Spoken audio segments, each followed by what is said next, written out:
Welcome to our channel vastu tips Telugu.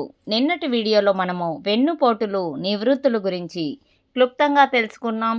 అదేవిధంగా ఈరోజు మనం ఈ వీడియోలో 3 వెన్నులు ముప్పు అంటున్నారు ఎందుకు అనేది తెలుసుకోబోతున్నాం. అసలు 3 వెన్నులు ఉండవచ్చునా ఉండకూడదా అనేది ఈ వీడియోలో మీకు క్లుప్తంగా వివరిస్తాను. ఎండ్ వరకు చూడండి. 3 వెన్నులు ముప్ప. 3 వెన్నులు ఒకే పారులో తూర్పు పడమర గాని ఉత్తర దక్షిణములు గాని ఉండరాదు, కీడు అంటారు. దీనికి అనుభవము సరిపడటం లేదు గాని ఈ అనుమానము వ్యాధి మనోవ్యాధి తెలంగాణ ప్రాంతంలోనే ఉంది. వారి ఆచారములు వారివి, అది శాస్త్రము కాదు. ఆంధ్ర రాయలసీమ ఇతర రాష్ట్రములందు కూడా ఆచారములు లేవు. 3 సంఖ్య తప్పు అని వీరి భావన. 3 సంఖ్య గురువు అధిపతి శుభమని సంఖ్యాశాస్త్రము చెబుతుంది. ముల్లోకములు త్రిమూర్తులు లక్ష్మీ సరస్వతి పార్వతి ముగ్గురును విశేష పేరుగాంచినారు. పంగనామాలు అడ్డబొట్లకు కూడా 3 శుభము, ఇండ్లకు మాత్రము కాదు అంటారు. వివరణలు అడిగితే చెప్పరు, అది అంతే అనే ఒకే మాట వారిది. ఆ గొప్ప సమాధానమునకు వారిని అభినందించవలసినదే. 3 వెన్నులు ఉండరాదు అనే భావనతో చిన్నవారి ఇంటిని తూర్పుకు జరిపిన ప్లాను చిత్రము ద్వారా చూడగలరు. రెండవ ఇంటి వారికి ఈశాన్యము మూతబడి రెండవ వారికి కీడు చేస్తుంది. 3 వెన్నులు ఒక మీదగా ఉండకూడదు అనే భావనతో నిర్మించుట వలన మధ్యనున్న రెండవ ఇంటికి మూడవ ఇల్లు ఈశాన్య మూతయగును.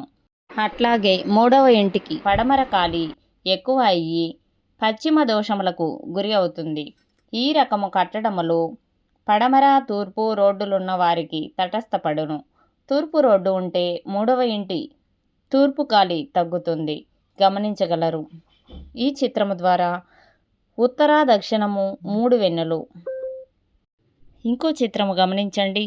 తూర్పు పడమర 3 వెన్నులు చూడగలరు. ఈ చిత్రంలో 1, 2 ఇండ్లు సమానాంతరముగాను నిర్మించబడినవి.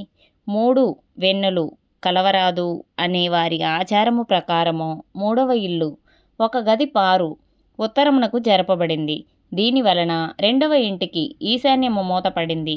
మూడవ ఇంటికి దక్షిణం ఖాళీ ఎక్కువైన దోషములు కలుగును. నిలువుగా గాని అడ్డముగా గాని అన్నతమ్ములకు సమానాంతరముగా పారులు కలిగి ఉండటం శుభదాయకం. పూర్వకాలములో దూలము కింద ద్వారములు కిటికీలు నిర్మించేవారు కాదు. అట్టి సందర్భంలో మధ్యనున్న ఇంటికి గాలి వెలుతురు ఉండదు అను భావనతో 3 వెన్నులు కలిపి నిర్మించరాదు అని చెప్పి ఉండవచ్చును. అప్పుడు కరెంటు లైట్లు లేవు, దీపములతో తిరగటం ఇబ్బందిగా ఉంటుంది అనే దృష్టికోణంతో చెప్పి ఉండవచ్చును. 3 వెన్నులతో కలిసి రాకపోవటానికి మరి ఒక కారణము కూడా కలదు. ఒక గృహమును నిర్మించిన తర్వాత కొంతకాలమునకు ఆ స్థలమునకు ఉత్తరము 2 ఇండ్లు నిర్మించుట వలన రెండింతలు ఉత్తరము కోల్పోయిన పాత ఇల్లు యోగించదు. ఒక ఇల్లు నిర్మించిన తర్వాత కొంతకాలం తర్వాత ఆ స్థలమునకు తూర్పు దిశలో 2 ఇండ్లు నిర్మించుట వలన రెండింతలు తూర్పు కోల్పోయిన పాత ఇల్లు యోగించదు. శంకుస్థాపనలకు ముందుగా విభజించి ఉత్తర దక్షిణములుగా 3 వెన్నులతో నిర్మించుకున్న తూర్పు పడమరలుగా 3 వెన్నులతో నిర్మించుకొన్నను దోషములు ఉండవు. 3 అన్నతమ్ములు ఒకే పారులో ఉండుట దోషమని వీరి భావన. మధ్య దడులు గోడలు ఉంచి నిర్మించుట వలన ఎవరికి వారిది ఒక ఇల్లే అని గమనించగలరు. 3 అన్నతమ్ములు 3 వెన్నులతో ఉండి బాగున్న వారు చాలామంది ఉన్నారు. బాగుండకపోవటానికి 3 వెన్నులు కారణము కాదు, ఇతర వాస్తు దోషములుగా గుర్తించగలరు. ఎంత శాస్త్రీయముగా నిర్మించిననో 3 సమానముగా ఉండరు. వేరువేరు స్థలములందు నిర్మించినను ఫలభేదములు తప్పవు. కాబట్టి 3 వెన్నులు ముప్పు కాదు అని ఈ వీడియోలో ఈ సందర్భంగా మీకు వివరించటం జరిగింది. వీడియో నచ్చితే లైక్ చేయండి. మరిన్ని వీడియోస్ కోసం మా వాస్తు టిప్స్ తెలుగు ఛానల్ని సబ్స్క్రైబ్ చేయండి. Thank you for watching. Bye bye.